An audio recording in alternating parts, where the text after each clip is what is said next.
Welcome to the Reclaim Leader podcast. I'm Jason Tucker. And I'm Jesse Skiffington. We're two pastors in the trenches who are passionate about church health for greater gospel impact. We share the ups and downs of ministry, strategies that worked for us, and some that didn't. Best practices and practical tools for church leadership. The goal, to help all of our churches flourish. Let's get started.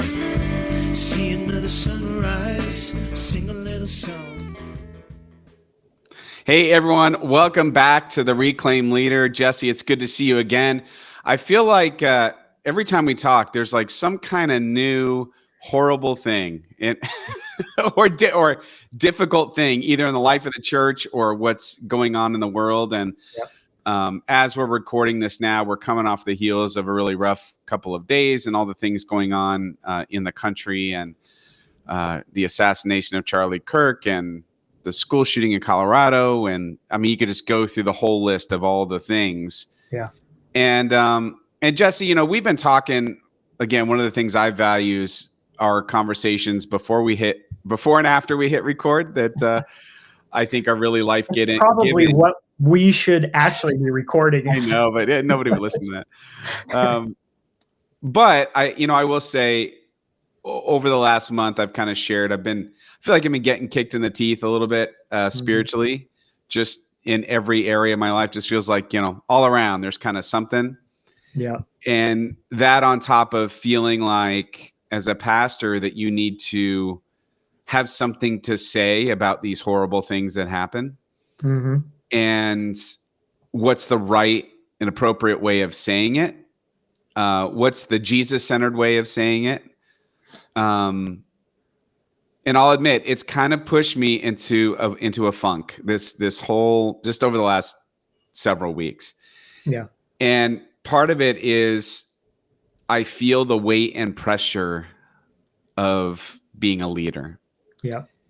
And then that can come with some discouragement, which I know is not from God, but still, I don't know. I don't know if other pastors are feeling the same way out there, but that's kind of where I'm at. I think it's the long, slow, relentless drip of things. And then you kind of have some like a time where a lot of things happen all at once, but it's kind of stacked on top of everything else. If we'd had a whole year of not that, and then had something happen like this past week, that we would maybe be in a different place. But it's hard to maintain that resilience and perseverance in leadership over the long haul. Really, I would say it's from the pandemic forward, it's been one thing after another. And I was talking to one of our elders here at Marine View. We're session-based Presbyterian, so we have our elders. And I was just saying, I feel tired. I don't feel burned out, but I feel tired a lot of the time. And he just put his hand on my shoulder and just said, I get it. You have a lot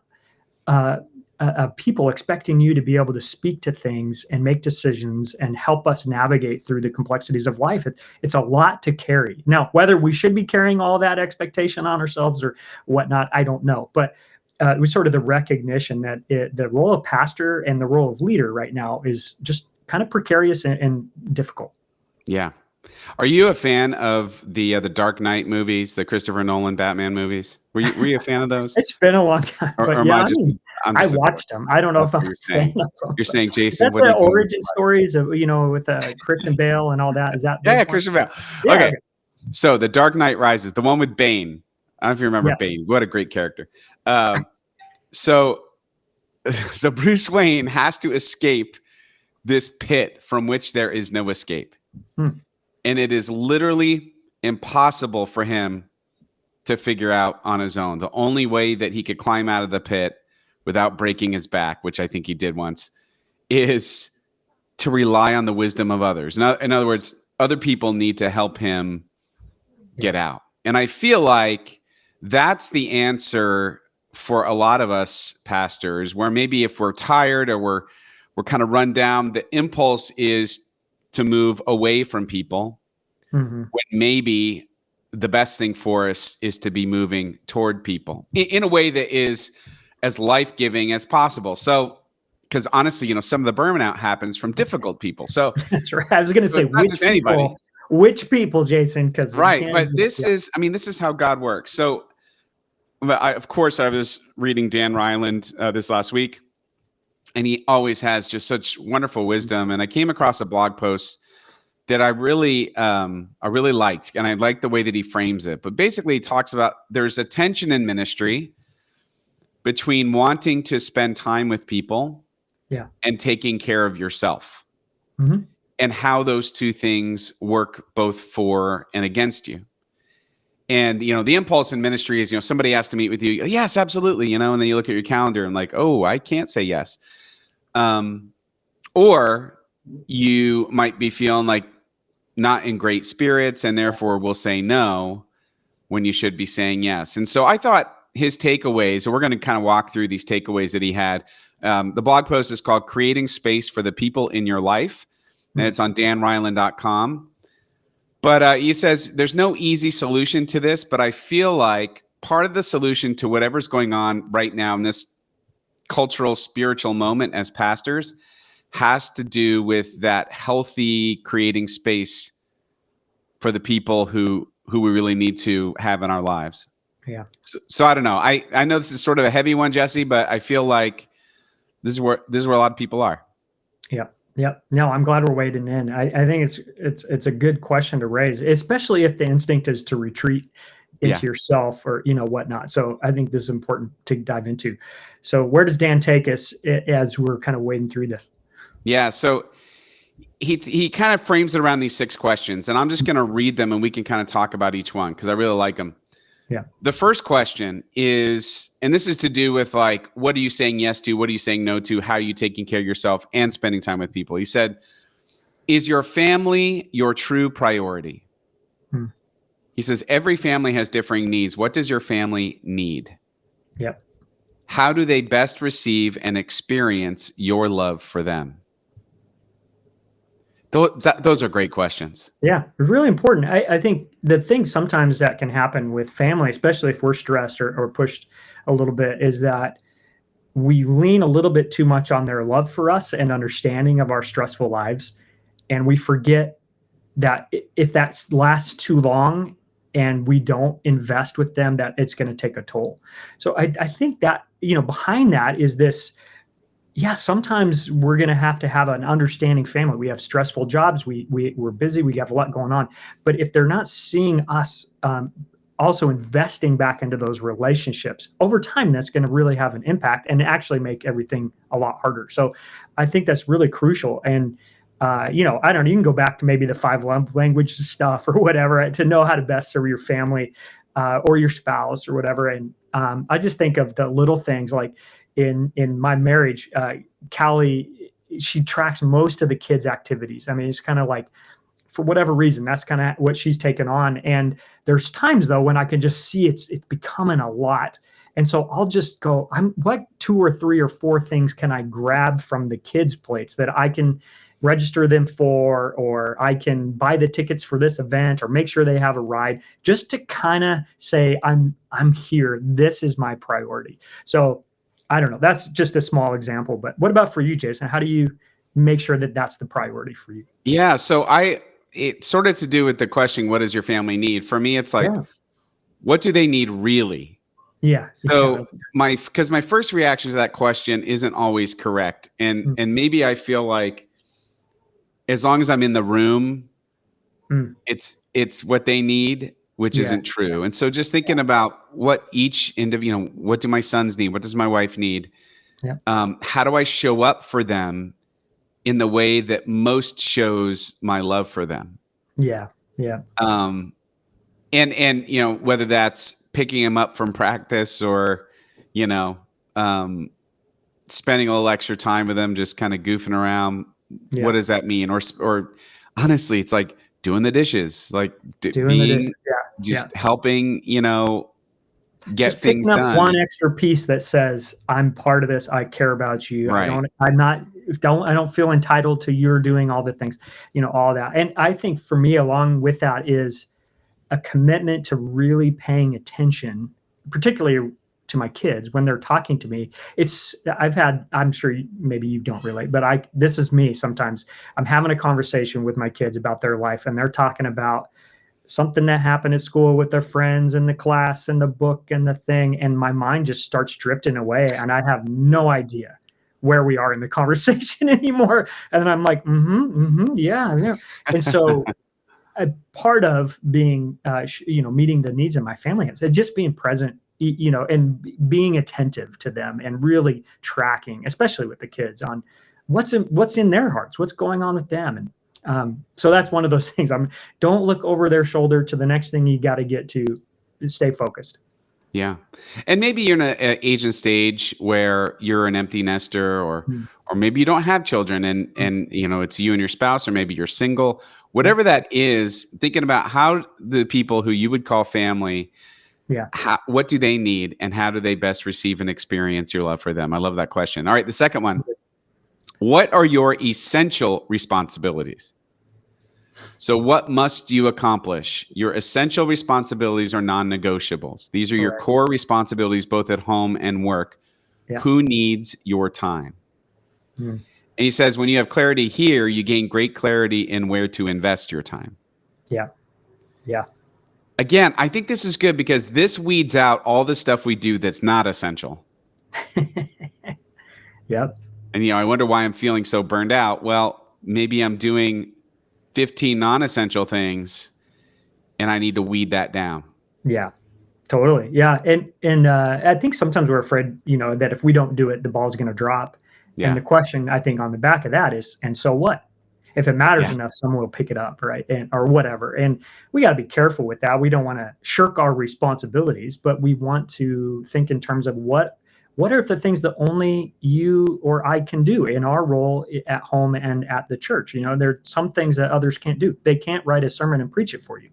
I mean, I guess they could, but that's an essential. You got to get that done, or you got to pay your bills and do the things. But I think sometimes, Jason, the struggle becomes when we aren't as clear about the essentials, or that description of what is actually essential kind of drifts or gets muddy. And then we just are kind of mucking around getting a bunch of stuff done. And the essentials are probably in there somewhere, but there's all this other muddiness around it. So anyway, I think sometimes we need a good rinse to get some stuff out and go, this is what is essential. This other stuff was just kind of mucking up the works a little bit, that kind of found its way onto your plate. Yeah. Because we only have so much time. Yeah. And we only have so much energy. So how do we make sure that we are investing it in the relationships that we need to invest in? Yeah, and there's essential relationships, those essential tasks, because if we don't, it actually we become less effective at everything. And we've talked a lot about that over the years, but it's crucial. Number 3, what are your productive opportunities? You said you can't make progress if you only do the same things with the same people. Oh. What new opportunities is God bringing your way? Who are the people he wants you to engage in for those new opportunities? Yeah, yeah. That's a great question. Because usually the default is, let's have dinner, or let's do the thing with the people that we always have dinner and do the thing with. And that's not bad. I mean, that's what friends do. But at the same time, has God brought people across my path that he wants me to invest in? And I think if I'm not asking that question, I'm not aware of it. And if I'm not aware of it, I'm not going to do it. Yeah. Yeah. It's a tricky one because it creates, you need bandwidth to invest in new relationships or whatever. But you think about it, I always, and we got to lead by example. I tell people all the time that the best way to create friendship is through shared experiences over time. Like you got to do stuff together to have a new friendship or to grow that new relationship that's going to be, healthy and good. So so being kind of purposeful around that, I think that's good wisdom. Who are those people that we can move toward and maybe invest some time in? Yeah, I mean, or just who is God pointing out? You know how God does that. It's like all of a sudden the same person will come up a couple of times, and you're like, oh, okay, God wants me to pay attention. Yep. Yeah, that's really good. Yeah, I had this happen recently. I had a young man who was in one of my small group Bible studies that I led last year. And he kept kind of just coming up in my mind. And lo and behold, a couple of weeks ago, he reaches out because he wanted to meet. And I knew I had to say yes because God had sort of teed that up, that I needed to invest some time in this young man. And we had a great meeting. So the thing is, what are the opportunities? And I think even just asking that question again just helps you to be aware of them, which leads into the fourth, which is, are you listening to God prompts? Hmm. He said, no matter how intentional I try to be, there is a God factor I can't ignore. Mhm. Sometimes I need to use my time in a way that might not make sense in the natural realm, but God is prompting me. Ah, Do you look out for the quote unquote stranger you might otherwise walk by with whom God has set up a divine appointment just for you? wow. Do we have to answer that question? Is that Well, do you know what it gets to? It gets to the heart of, are we, it's just so funny that we have to even talk about it as pastors, Mhm. but are we so head down getting things done that we are not open or listening to the God prompts, or find them a nuisance? Yeah. Yeah.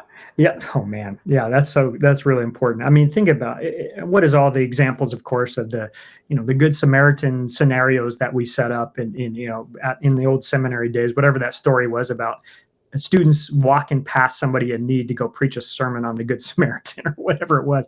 But like, yeah, if we're not responding to those opportunities that God puts right in front of us, what are we doing?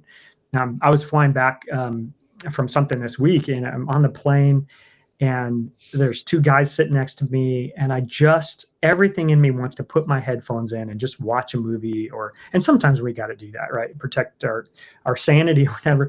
But it was right when all the stuff was coming out about Charlie Kirk shot, and they were having a conversation, and I just found myself going, you know what? Here's something going on in our world that is kind of a big thing happening. And so we ended up having a really good conversation and got to know these guys a little bit. And but I was glad that I didn't just put my head down in that moment. Yeah. It was actually good for me to get to talk to some people with some different perspectives and kind of just all kind of lament that this is the state of the world that we're in. And I don't think we agreed on beliefs or politics or whatever. I mean, it was just kind of people together, and I was grateful that I stopped to do that. And I think what I hear Dan encouraging us to do is to look for more of those opportunities and listen and say, God, who do you want me to bump into today and engage with, even just for a short time? So I think it's powerful, but also really important reminder. Yeah. And an expectation that God's going to do that. Yeah. Yeah. And I have a hard time, again, when I'm sort of pushed into the pit, if you will, and whatever's going on, Yeah. it's hard to pay attention to those things. I feel like I need to be extra vigilant in making sure that I'm listening to the God prompts, or I'm open enough to receive them. Yeah. Yeah. Number 5. Oh man, you're gonna love this one. Oh no. Have you learned to say no and set healthy boundaries? No. No. Wait, I just learned to say no. Yeah. What a challenge. Right? Sometimes, and he says, sometimes leaders need to say no. It doesn't mean we can't help to meet the need, Yeah. but there may be someone else who could meet the need and possibly better. Yeah. In this context of time, setting boundaries is the ability to connect and give your full heart, but hold the line for a shorter time frame. Yeah. A simple example, have a 45-minute meeting instead of a 90 minutes, or 20 to 30 coffee instead of 60. This Yep. doesn't mean be in a rush. It's about a wise investment of time. Yeah. No, that's super helpful. Yeah. I think it too of, just there's so many people that need a touch point, right? And how do you manage that? And I don't know. So I don't know what your strategies are, Jason, but a lot of times I think in terms of, listen, I can meet one time, but I can't meet like every week with you. Yeah. Or I can, if there's a couple that's in crisis, I can meet a couple times, but then I'm going to help you find someone else that can walk with you for the long run. Yeah. And there's just different things that we have to do to manage those boundaries. Otherwise we'll become spread so thin that we just aren't present the way that he encourages us to be right there. I don't know. What about you? I like that idea of shortening time with people. You're still getting time, but it's not 2 hours or whatever. How do you tackle all that? We set a time frame for the meeting before we have the meeting. Mm-hmm. So, and that's why I have Allie, who's my virtual assistant, who will take care of that. one of the things that she does is says, okay, Jason has some time next week. You can book a 30-minute appointment between here. But I do 30 minutes. And the reason I do that is because it always goes longer. Yeah, that's right. And so I figure if I can give less than an hour, that's manageable for. So if you set it at an hour, it's going to go an hour and 20. That's if you set exactly it at right. 30, Yeah. you're going to get out in an Yeah. hour. Yeah, I think that's really wise because you want to have space for those conversations and meeting with people. And they might have a lot more time on their hands than you do, or just that. I think sometimes what happens is the conversation just kind of wanders and we save what is most important to talk about to the very end. And then it's another 20, 30 minutes after that. So if you set a time frame, I like that, of 30 minutes, it kind of gives an urgency to get the most important stuff on the table first. It does. And then you can kind of get stuff out, relationally on the back end of the conversation. Because oftentimes too, you end up kind of talking in circles. You sort of cover the same things again and again and again. Mm-hmm. And this sort of forces a little bit more efficiency. And I think you could be just as, or maybe even more fully present to someone. It's like, listening to your kids in the long and winding road of a story. Yeah. Yep. It helps you if it's a shorter time where you can really be focused and have good energy for the meeting. That's the other thing. It's like, I think it's always tough when you get through a meeting with somebody and you feel like you're just totally drained. Yeah. So I think a way of doing that is setting the meeting time ahead of time. And then usually what I'll do is I'll say, when I see that we're at 30 minutes or longer, I'll say, how can I pray for you? And then we'll close in prayer. And universally, it's like when you say the prayer, everybody knows that's the end of the meeting. That's right. So, and again, I don't do it, obviously not in a callous way. If somebody needed more time, of course I'd give them a little more time, but I just want to set an expectation ahead so that I can manage my own emotions. Cause I don't know. I don't do well at, I feel like as I'm empathizing with people's issues, that I kind of wear them for a little while.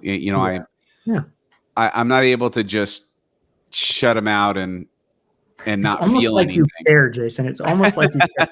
No, I mean, there's healthy differentiation, right? We can't own all their stuff, but if we care about people, we're going to care about what's going on in their lives. Yeah. And of course that's going to linger depending on what it is. So yeah, I was talking to a friend who's really big into the coaching world and just trying to just really being purposeful about carving out time ahead of the meeting and then after the meeting. So it's like, get my heart and mind ready, give myself some time to breathe and kind of debrief in my own head and heart what just happened. So it's like even having some time around the edges, which I'm liking this half an hour thing more and more as you talk about it. So give a little bit more room just to be purposeful, but then also to kind of decompress a little bit. Yeah. And the other thing that I'll ask, and I do this too with coaching sometimes, because I want to make sure we get to the thing the person wants to talk about. Because sometimes, and I'll do this too, where I'll kind of take a big end around to get to what I really want to talk about. Totally, and I'll say something to the effect before the meeting. I'll send out an email and I'll say, just to make sure that we can make the most of our time together. What is it that you'd really like to get to or talk about? I want to make sure we get to that. And it helps focus the conversation a little bit for folks who might have a hard time focusing. There's a really good open-ended question that you can throw in there too. That's like, how do you feel about the progress we made towards the thing that we were here to talk about? That's good. Something like that. Or on a scale of 1 to 5, how are you feeling about, getting to the heart of the conversation, or, just to kind of, make sure that we're coming back to what was the real purpose of this meeting rather. And sometimes it's just to hang out and catch up on life, and that's fine too. But if there is some coaching or some counseling or something you're doing, checking in on progress, I think is a helpful thing to do. Yeah.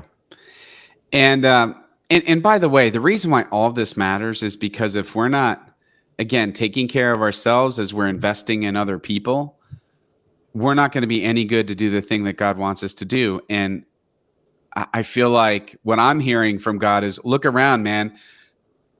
The harvest is ready. Yeah.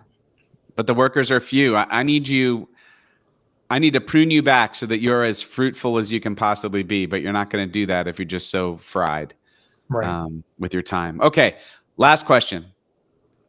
I like this one too. Who encourages you, invests in you, and always has your best at heart? I love that. Because he said it's good to embrace those relationships and make sure that you're cultivating those relationships. So, and this gets a little bit back to make sure you're not just doing all the pouring out. Right. You're also getting people who are pouring into you.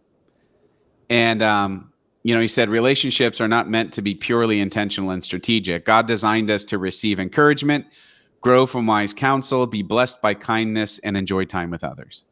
Yep.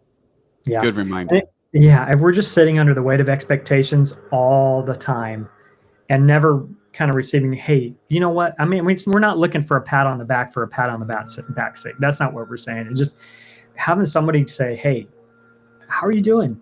How are you holding up? Man, thanks for that message, or whatever. Or, hey, I'm just grateful for you, rooting for you. Just knowing that there's someone behind you, I think helps a ton. Yeah, I agree.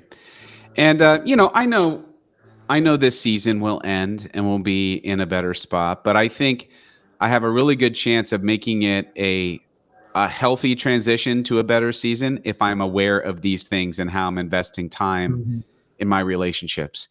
How am I showing up for my family? How am I making sure I'm not doing just getting worn out on things I don't even need to be doing in the first place? How do I make sure I'm paying attention to the God winks or the God prompts in my life and following those up? Because honestly, that's where life is. It's following in where the Holy Spirit is taking me. And how do I make sure that I'm setting healthy boundaries along the way and that I'm inviting people into my life that pour into me as much as I'm pouring into others? I think it's just super good advice. Yeah. And Dan, man, what a helpful voice in our lives. Talk about someone who encourages us from afar. Absolutely. Dan Ryland's been that. I mean, we've had some cool interactions with him too, but mostly just remembering the most important stuff. He just has a way of bringing that all out in a way that I think connects with my heart as a pastor. And hopefully some of the things we're talking about here do something of the same thing for everybody who's listening in as we're all making our way through this messy, challenging thing called the church and life and faith and trying to stay intact as leaders and as human beings as we do all that. So yeah. Holding on, man. Yeah, just holding on. I really appreciate I just came back. I was running late because I was off. I went to the driving range. So I felt like I was sitting outside in the sunshine. Yeah. How's your golf relationship balls with your really golf hard clubs? and not straight. Yeah. No, but it's good. It's just, I think what we're talking about is sustainability in ministry and how do we manage that well. And relationships are such a huge part because what are we always talking about ministry as it's a relational thing. I mean, what we do is about relationships together. So anyway, good topic today. I really appreciate you bringing it to us. Yeah. And thanks everyone for listening. Reach out to us anytime. I mean, listen, you maybe have questions or maybe have insights you'd like to pour into us. We love when that happens. Jason or Jesse at reclaimleader.com. It's been so great getting to talk with a bunch of pastors and leaders around and folks who it's encouraging to us because we see like, okay, we're not crazy. Everybody is dealing with the stuff that we're dealing with. And there's something about that feeling like we're together in ministry as we do this that I just think is really cool, which is really the whole purpose for this podcast. So, and also, shout out to Mark, who gave us some really good audio advice. For our listeners have probably noticed your voice comes in on one channel. He pointed this out to us and he told me how to fix it. So hopefully everyone's listening to this stereo again. I see you're trying to sideline my voice to the left or the right channel. Pan you off a little bit. Okay, make sure that I'm crystal clear. You know what? That tracks. That explains a lot, doesn't it? And this is the final episode of the Reclaiming. That's right. No, but we're anyway. Thank you for that, and again, everyone for connecting with us. And if we could be of help to you, let us know. Jesse and I both have done some coaching with churches, and honestly, we love sharing what has worked and what hasn't, and helping you do the same because the goal is that we all are more effective and healthier as pastors, leaders, and our churches as well. So thanks, everyone. As we always say, ministry is hard. It is so much better when we do it together.